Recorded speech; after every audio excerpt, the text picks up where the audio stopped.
Désormais, je vous propose de revenir sur l'interview présidentielle avec notamment la partie bilan du président qui a été évoquée ce soir. Emmanuel Macron est arrivé au pouvoir en 2017 avec le fameux discours de Ouagadougou pour Burkina Faso. Il promettait un changement radical de relations d'égal à égal, avec notamment à la fin de la France-Afrique, une intervention qui a été notamment marquée par une séquence. Regardez. C'est quelque part, vous me parlez comme si j'étais toujours une puissance coloniale. Mais moi, je ne veux pas m'occuper de l'électricité dans les universités au Burkina Faso.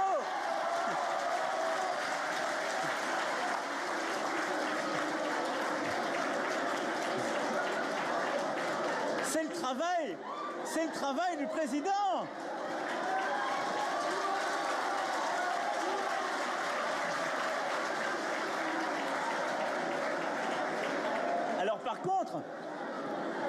Alors par contre, je vous rassure, du coup il s'en va, reste là.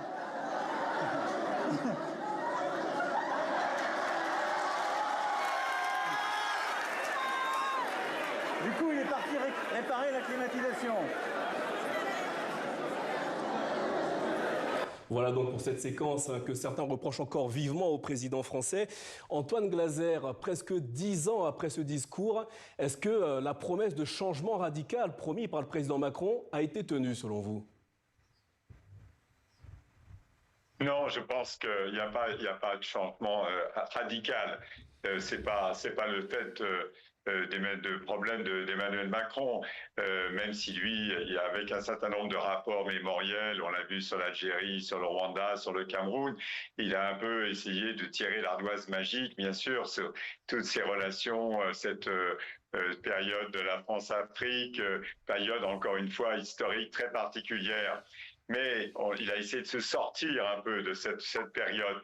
Mais c'est vrai que il a fait un pas de côté pour aller dans les pays anglophones, mais simplement, il y a beaucoup plus. Il y a à peu près 700 ou 800 000 Maliens en France dont personne ne parle, alors qu'il y a que 4 000 Kenyans.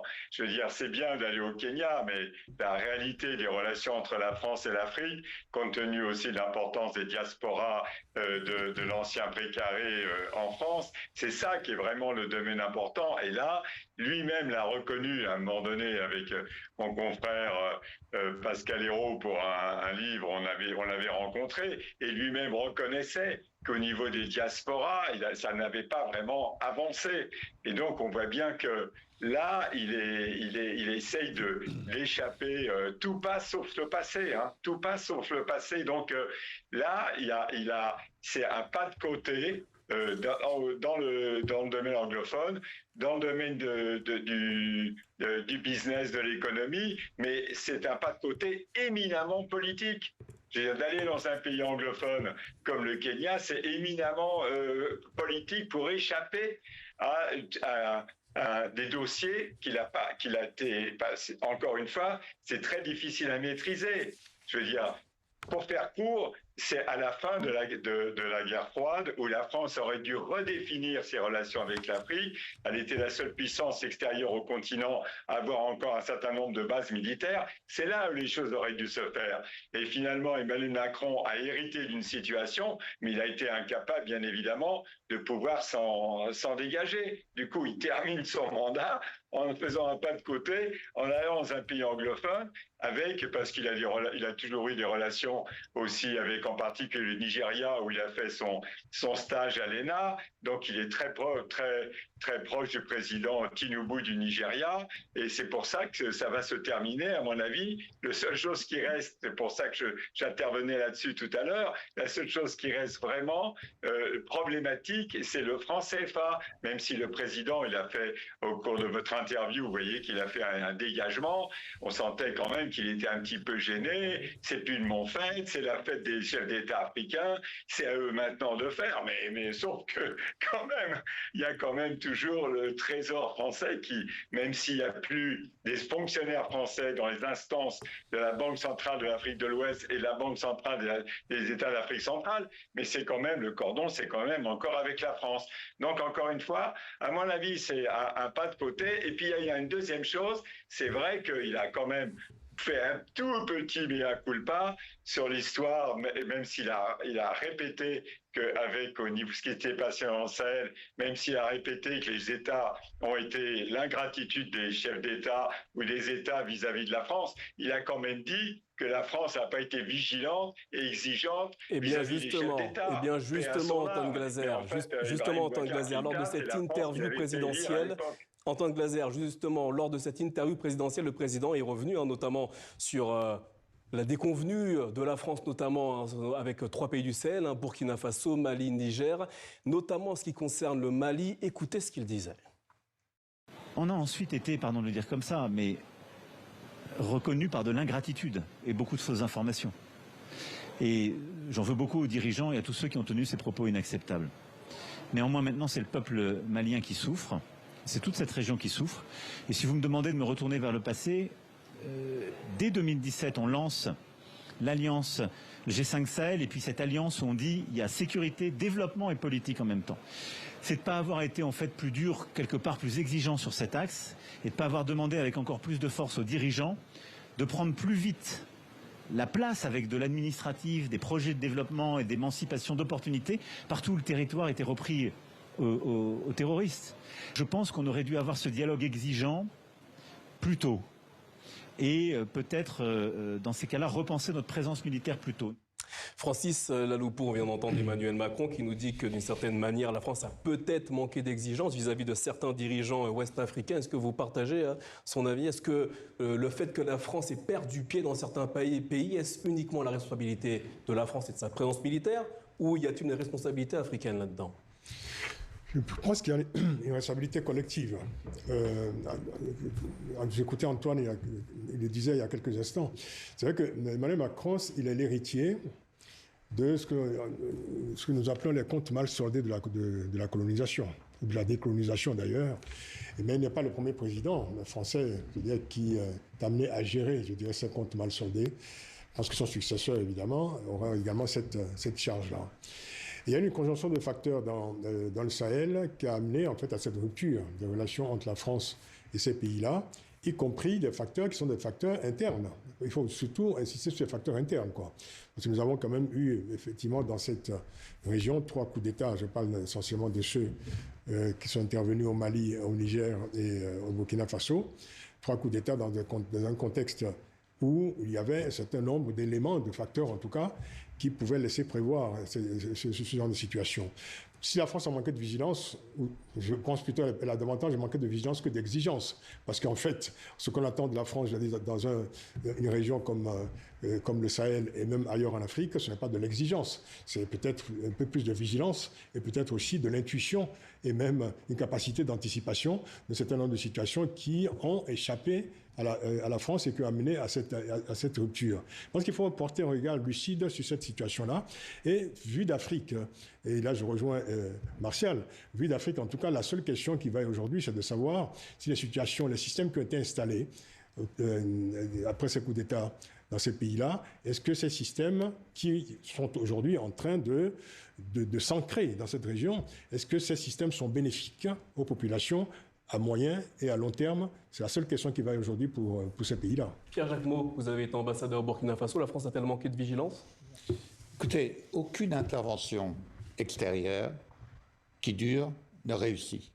Les Américains, j'espère, l'ont appris en Afghanistan, les Russes avant, les Américains ont dû l'apprendre en Irak, le système des Nations Unies a dû l'apprendre dans les Grands Lacs. Ça fait 30 ans que la MONUSCO est installée entre l'Ituri et le Sud Kivu. Tous ces territoires sont encore en crise, voire dans des situations pires qu'elles n'étaient. C'est ce qui est arrivé à Barkhane. C'est une affaire qui a duré beaucoup trop longtemps. On peut peut-être estimer que Serval, c'est-à-dire sauver à la demande des autorités locales et avec l'accord des Nations Unies, sauver la ville de Bamako a été une réussite. Mais par la suite, c'est des affaires qui n'ont strictement aucun sens, qui sont de plus en plus mal vécues.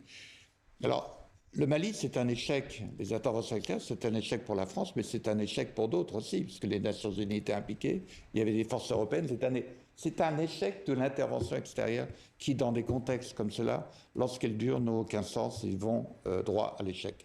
Autre chiffon rouge dans la relation entre la France et une partie du continent africain, le franc CFA. Vous y êtes beaucoup revenu tout au long de ce débat. Je vous propose d'écouter une archive. Elle date de 2019, c'était à Abidjan. Écoutez ce que disait le président Macron.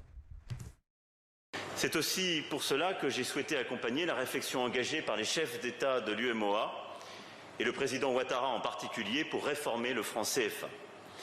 Et je suis très heureux aujourd'hui d'être à ses côtés pour ensemble annoncer cette réforme historique majeure. Cette réforme vise à franchir ensemble une nouvelle étape.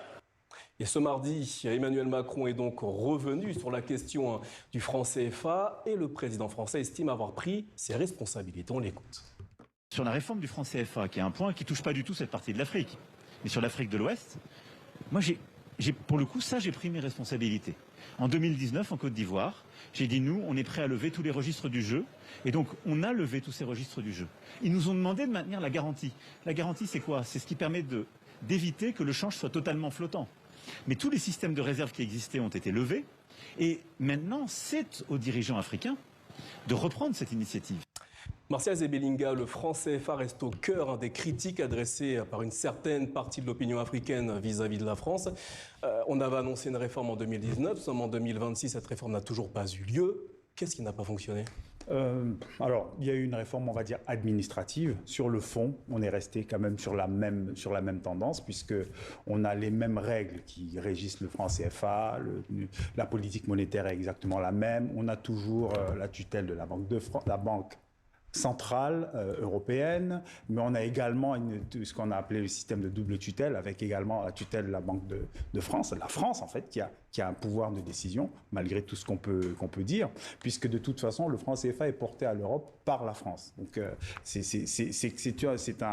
une réforme qui a été, disons, qui est arrivée au moment où il fallait faire autre chose.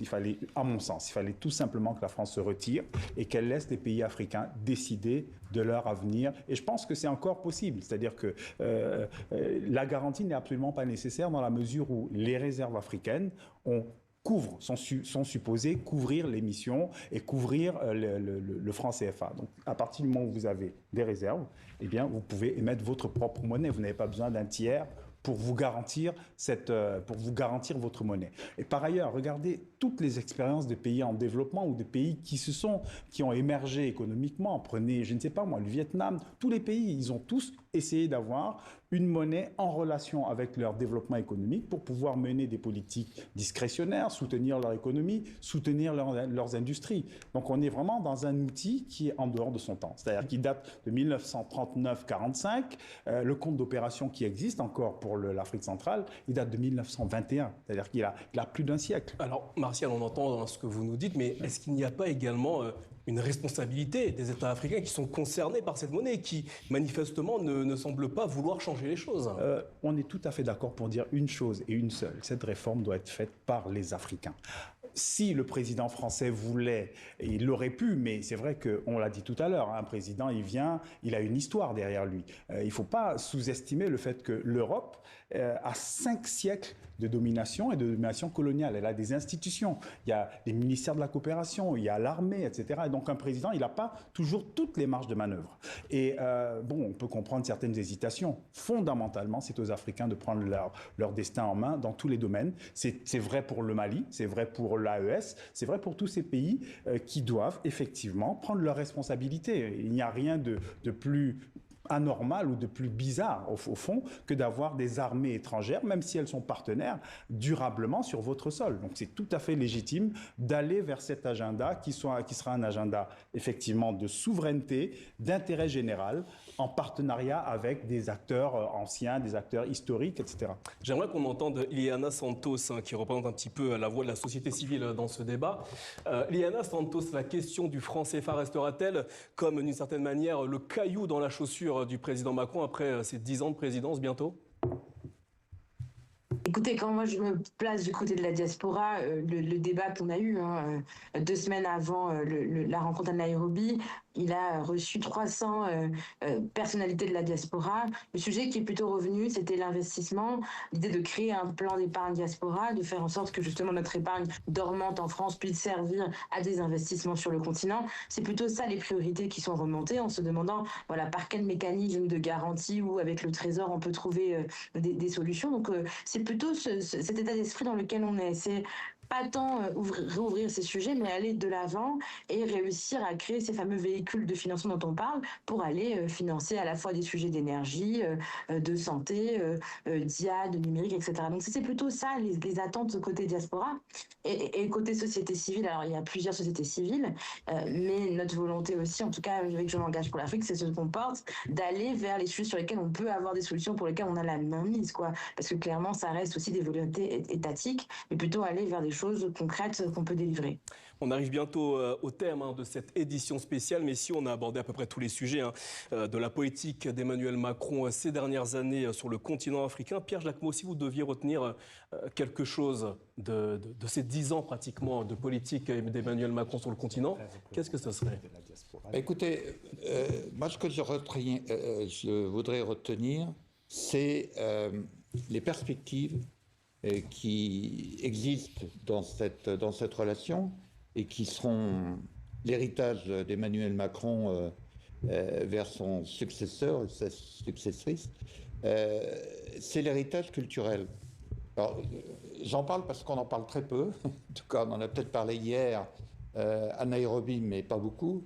Et c'est ce qui fait, à mon avis, en tant que praticien de terrain, la singularité de cette relation avec l'Afrique, c'est le... Quand vous parlez de culture, vous faites référence notamment au retour des œuvres d'art pour lesquelles le président a beaucoup œuvré. Oui, il y a le mémorial qu'on est en train de gérer avec un certain retard, puisqu'il faut presque 9 années pour sortir une loi en France sur cette affaire. Mais enfin, il y a un bon démarrage avec la restitution des trésors d'Abomey, du sabre d'Omar Tall et d'autres.